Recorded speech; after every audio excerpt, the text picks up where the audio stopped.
चलो, law of supply.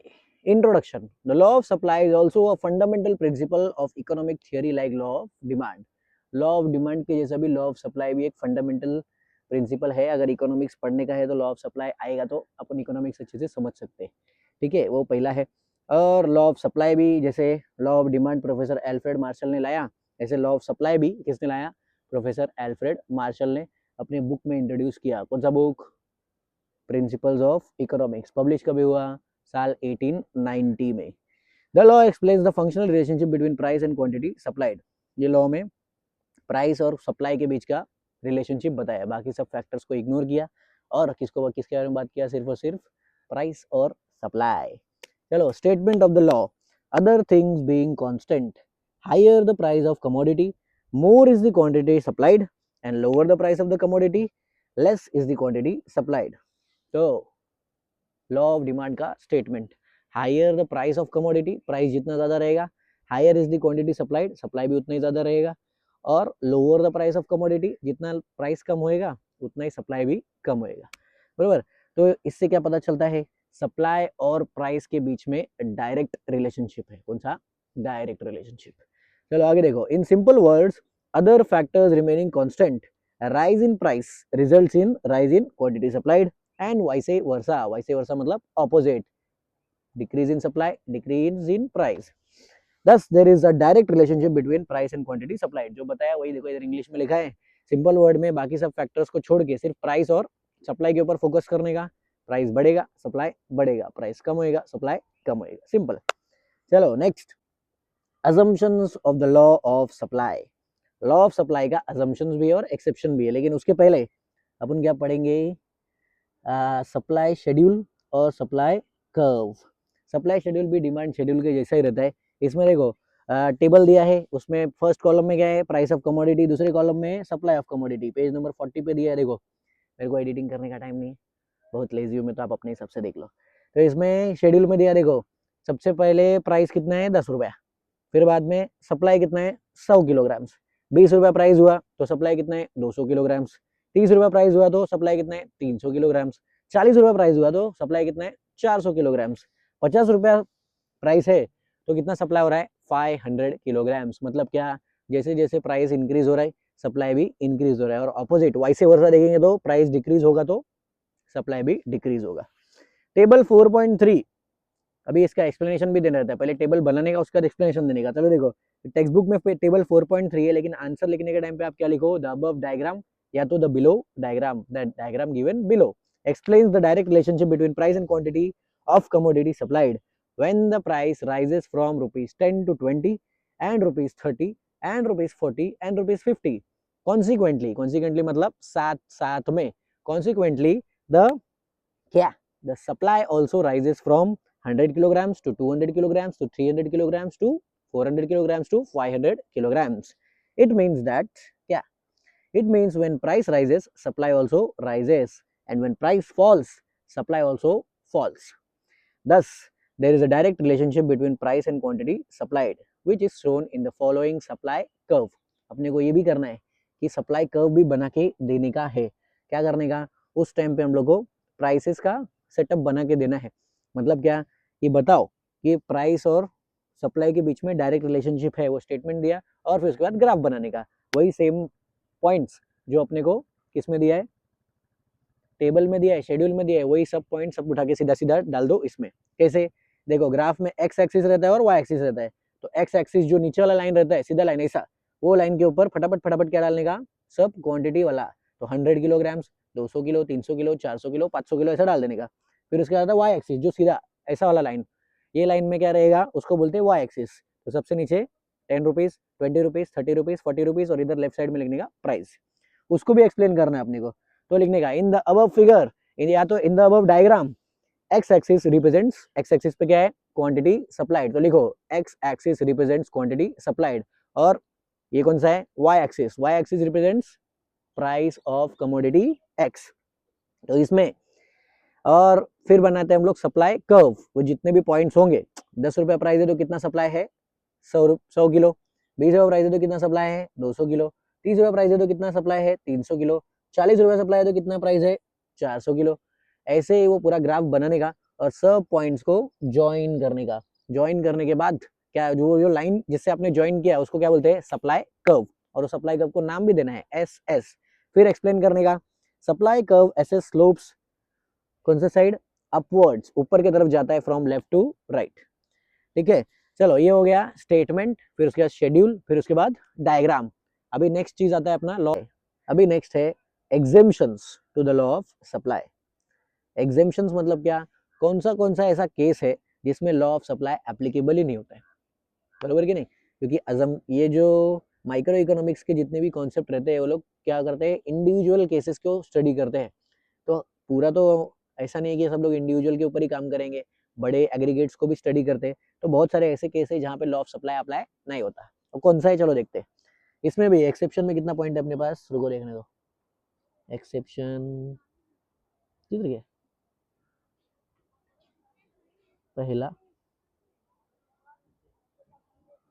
दूसरा, तीसरा, पांच एक्सेप्शन है। ठीक है, चलो एक्सेप्शन नंबर 5, रेयर गुड्स। कौन सा goods, rare goods. The supply of rare goods can not be increased और decreased according to its demand. Even if the price rises, supply remains unchanged. For example, rare paintings, for example, old coins, for example, antique goods, etc. Law of supply में याद करो क्या बोला था, price increases, supply also increases, price decreases, supply also decreases। लेकिन exception वाले पांचवें case में क्या है, रेयर गुड्स का केस रहता है। तो रेयर गुड्स मतलब क्या, ऐसे गुड्स जो आसानी से नहीं मिलते, जैसे पुरानी पेंटिंग्स है, रेयर पेंटिंग्स, ओल्ड कॉइन्स, पुराने कॉइन्स है, एंटीक गुड्स जो रहते हैं। अगर इसका समझो बोल रहे हैं कि प्राइस भी बढ़ा देंगे, कोई बोलेगा प्राइस बढ़ेगा तो चलो लॉ ऑफ सप्लाई के हिसाब से क्वांटिटी भी बढ़ना चाहिए, सप्लाई भी बढ़ना चाहिए, नहीं, क्योंकि रेयर चीजें तो लिमिटेड ही है। अगर 5 सबसे रेयर पेंटिंग्स है तो वो तो 5 ही रहने वाला है, उसका प्राइस अगर मिलियंस में भी बढ़ा दो तो भी वो 5 ही रहने वाला है, ऐसा नहीं कि 5 का 50 हो जाएगा। तो ऐसे केस में लॉ ऑफ सप्लाई अप्लाई नहीं होता रेयर गुड्स के केस में। नेक्स्ट है पेरिशेबल गुड्स। कौन सा goods, perishable goods. In case of perishable goods the supplier would offer to sell more quantities at lower prices to avoid losses, for example vegetables, for example eggs, etc. तो perishable goods के case में क्या होता है, supplier क्या सोचता है कि भाई अगर फटाफट बेचना है, क्योंकि पेरिशेबल गुड्स मतलब क्या, जो फटाफट खराब हो जाता है। ऐसे गुड्स जैसे वेजिटेबल हो गया, एग्स हो गया, फ्रूट्स हो गया, ये सब चीजों को वो सोचता है सस्ते में बेच के फटाफट फटाफट खत्म कर दो। क्योंकि क्या होगा, अगर कल को उठ के ये चीज का एक्सपायरी खत्म हो गया, 2-3 दिन में खराब हो गया, तो उसके बाद तो अगर प्राइस बहुत कम भी गया तो भी नहीं बिकेगा। इसके लिए लोग क्या सोचते हैं, फटाफट फटाफट जितना जल्दी हो सके निकाल दो। तो ऐसे केस में भी लॉ ऑफ सप्लाई अप्लाई नहीं होता। नेक्स्ट देखो, exceptions to the law of supply number 3, urgent need of cash. If the seller is in urgent need of hard cash, he may sell his product at which may even be below the market price. जब law of supply के हिसाब से क्या है, price बढ़ेगा, supply बढ़ेगा। लेकिन कभी कभी क्या होता है, सेलर को अर्जेंट नीड होता है कैश का, वो बोलते हैं मेरे को कैश चाहिए, तो हम लोग हाई प्राइस पे हाई सप्लाई नहीं रखेंगे, मेरे को फटाफट कैश चाहिए, तो एक काम करो प्राइस सस्ता करो और ज्यादा क्वांटिटी में सेल करके फटाफट फटाफट खत्म करो। इससे क्या होगा, मेरे जेब में फटाफट हार्ड कैश आ जाएगा। तो उससे क्या हुआ, लॉ ऑफ सप्लाई तो कैंसिल हो गया, क्योंकि लॉ ऑफ सप्लाई में लोग क्या बोले थे, प्राइस ज्यादा तो सप्लाई ज्यादा। इधर पे क्या हो रहा है, मेरे को ज्यादा कैश चाहिए, इसके लिए प्राइस कम करो, सप्लाई फटाफट फटाफट बढ़ा दो। तो ये भी क्या है, exceptions for the law of supply. चलो नेक्स्ट एक्सेप्शन क्या है, एग्रीकल्चरल गुड्स। कौन सा goods, agricultural goods. Agricultural goods का केस क्या है, देखो, the law of supply does not apply to agricultural goods as they are produced in a specific season and their production depends on weather conditions. तो agricultural goods मतलब खेती बाड़ी में बनाया हुआ जो गुड्स है, अनाज वगैरह, वो सब का क्या रहता है, वो स्पेसिफिक वेदर कंडीशन में बनाया जाता है। जब भी बारिश का टाइम आएगा तो उस टाइम पे राइस कल्टीवेशन होता है। ऐसे अलग अलग क्रॉप्स का अलग अलग सीजन रहता है। तो उसके ये एग्रीकल्चरल गुड्स के ऊपर कभी भी लॉ ऑफ सप्लाई अप्लाई नहीं होता। क्यों, क्योंकि कल को उठ के अगर ऐसा हुआ कि वेदर चेंज हो गया, जिस हिसाब से वेदर चाहिए वैसा वेदर नहीं मिला और क्रॉप्स डिस्ट्रॉय हो गया, तो क्या होगा, वो प्राइस बढ़ाने के बाद भी सप्लाई कम रहता है, बरोबर। फॉर एग्जाम्पल अनियन, कांदे का प्रोडक्शन है, अपने इधर कांदे का प्रोडक्शन हुआ, इस साल मान लो जैसा वेदर चाहिए था वैसा नहीं था, तो कांदे का प्रोडक्शन कम हो गया। अभी क्या है, प्राइस बढ़ जाएगा और सप्लाई कम हो जाएगा। तो लॉ ऑफ सप्लाई अप्लाई हुआ क्या? नहीं। क्यों? लॉ ऑफ सप्लाई में क्या बोला है? प्राइस बढ़ेगा, सप्लाई भी बढ़ेगा। लेकिन एग्रीकल्चरल गुड्स के केस में क्या होता है? जितना कम रहेगा वो, जितना कमी है चीजों का, उतना ज्यादा उसका प्राइस बढ़ेगा। तो प्राइस बढ़ रहा है, सप्लाई उल्टा कम हो रहा है, तो लॉ ऑफ सप्लाई अप्लाई नहीं होगा in case of agricultural goods. Next case देखो, सेकेंड वाला exception to law of supply है लेबर सप्लाई। लेबर सप्लाई तो फर्स्ट था, तो सेकेंड क्या है? अच्छा, सेकेंड ही एग्रीकल्चरल गुड्स है, पहला exception to the law of supply है सप्लाई ऑफ लेबर। चलो देखते हैं। Labour supply is the total number of hours that workers to work at a given wage rate. It is represented graphically by a supply curve. In case of labor, as wage rate rises, the supply of labor, that is hours of work, would increase. So, supply curves slopes upward. Supply of labor falls with a further rise in wage rate, and supply curve of labor bends backward. This is because the worker would prefer leisure to work after receiving higher amount of wages. Thus, after a certain point when the wage rate rises, the supply of labor tends to fall. It can be explained with the help of a backward bending supply curve. ठीक है, चलो ये बहुत interesting case है कि शुरुआत में जब भी लेबर काम पे आता है, कोई भी लेबर काम पे आएगा, तो एक बार जब फर्स्ट टाइम पे उसका सैलरी बढ़ेगा, फर्स्ट टाइम पे उसका वेजेस बढ़ेगा, तो उसका वर्किंग आवर्स भी बढ़ेगा, वो ज्यादा टाइम काम करेगा और काम करेगा। लेकिन सेकंड टाइम या थर्ड टाइम या फोर्थ टाइम जब उसका वेजेस बढ़ेगा, तो ऐसे केसेस में क्या होता है, लेबर का माइंडसेट कैसा रहता है कि अभी सैलरी तो बढ़ गया है, अभी काम करने की जरूरत नहीं है। काम करने की जरूरत in the sense working hours उसका कम हो जाता है। मतलब शुरुआत में वर्किंग आवर्स ज्यादा होता है, 8 घंटा 16 घंटा। लेकिन जैसे जैसे उसका प्रमोशन होता है, मान लो अभी वो मैनेजर के पोजीशन पे आ गया है, तो 8-8 घंटा बैठ के वो काम नहीं करेगा, 12-12 घंटा बैठ के काम नहीं करेगा। वो क्या करेगा, उसका वर्किंग आवर्स में थोड़ा सा कमी देखने को मिलेगा।